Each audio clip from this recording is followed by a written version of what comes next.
আমরা জানি যে প্রতি বছরের ৩ তারিখে মে মাসের মুক্ত গণমাধ্যম দিবস উদযাপন করা হয় সারা বিশ্বেই। দিনটি এলেই আসলে খুব অনেক বেশি আলোচনা হয়, গণমাধ্যমের স্বাধীনতা নিয়ে আলোচনা হয়, অপতথ্য নিয়ে আলোচনা হয়, বিভিন্ন সংবাদ মাধ্যমের বিভিন্ন বিষয়গুলো নিয়ে আমরা আলোচনা করি। কিন্তু একসময় দেখা যায় যে সেই আলোচনাগুলি বাস্তবে যথাযথ আমরা দেখতে পাই না।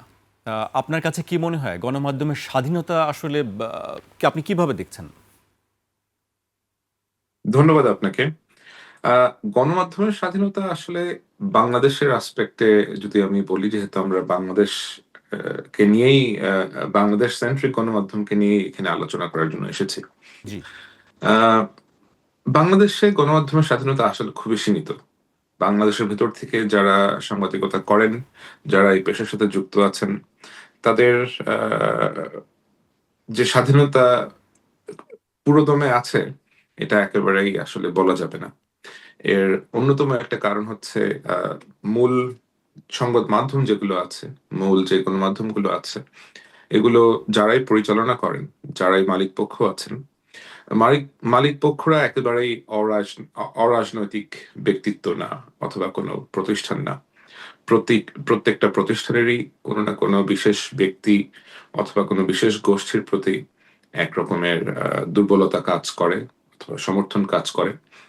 এবং যখনই সরকারের পরিবর্তন হয়, যখনই কোনো একটা সরকার পরিবর্তন হয়ে অন্য একটা সরকার আসে, অন্য রাজনৈতিক মতাদর্শের সরকার আসে, তখন গণমাধ্যম এর যেই ন্যারেটিভটা থাকে, তাদের মালিক পক্ষের যে ধরনের একটা ইচ্ছা থাকে, তাদেরকে অনেকটা সেরকম করেই নিজেদেরকে পরিবর্তন করে অথবা সেই পটভূমির সাথে খাপ খাইয়ে তাদেরকে চলতে হয়।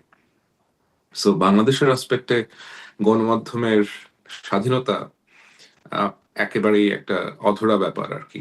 আপনার মরুভূমির মধ্যে যেমন মরীচিকা থাকে, বাংলাদেশের ক্ষেত্রেও বিষয়টা অনেকটা সেরকম। বাট তারপরেও একেবারে যে চর্চা হচ্ছে না তা না।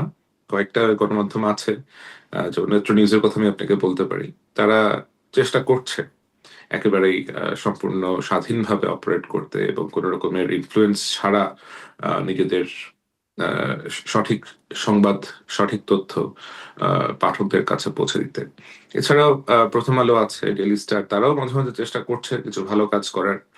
আ সো সময় লাগবে বাংলাদেশে আসলে আপনার পলিটিক্যাল আ এবং দেশের যে ধরনের একটা সার্বিক অবস্থা, এখানে পাঠকদের আ আ নিজেদেরও একটু ইমপ্রুভমেন্ট এর দরকার আছে। পাঠকরা যদি একটু সচেতন হন এবং সাংবাদিকরাও যদি একটু সাহসের সাথে কাজ করতে এগিয়ে আসেন, আমার মনে হয় আস্তে, আস্তে হয়তো এটা আ আ একটু এস্টাবলিশ হবে আরকি।